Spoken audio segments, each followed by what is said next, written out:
Today we're looking at New York Central's Gilder's tip brushes. They are handmade brushes from a manufacturer in Germany. We've got two different types. We've got the Blue Squirrel that are made out of natural blue squirrel hair from a winter coat, so they're very nice and thick.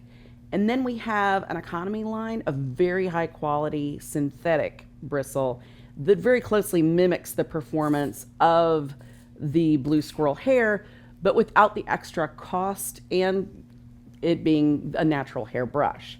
Now, the reason that you need these, if you've ever done gold gilding, you probably already know and have many horrifying stories to tell about them. But gold leaf and metal leaf, composite leaf, all of them are extremely delicate. They're only, a few molecules thick. They're hammered very thin. Any air that blows, any electrostatic, from your hands, from your clothing, from anything else can move the leaf, can crumple the leaf very easily. So these brushes help you actually manage touching the leaf and moving the leaf over to where you're going to gild without damaging the metal, without it crumpling, keeping the sheet much more open and clean. These come in 4 different sizes. There's 1 inch, 2, 3, and 4 inches. And then there's also both single and double thick hair. Now, what the difference is between that is single thick is very thin. It's going to be for gold itself. Gold is extremely delicate. If you're using the real gold leaf, you only need this very thin brush. If you're handling any composite leaf, which means that it's made out of different types of metals, if you're using any, straight copper, any of those heavier metals, you're going to want to employ that double thick hair because it's got a little bit more strength to be able to lift the heavier weight.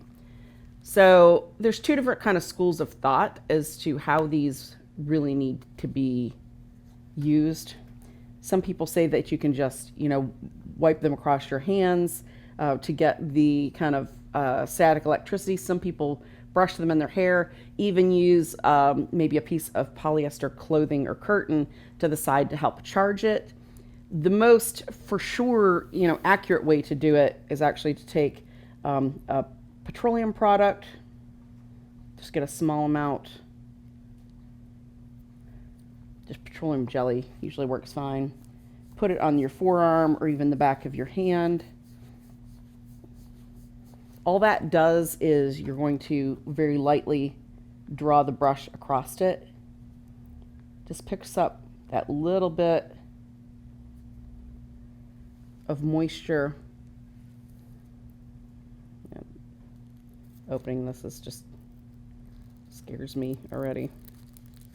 All right, this is moon gold, so it's a composite leaf with gold and copper and a little bit of aluminum, but it's very delicate.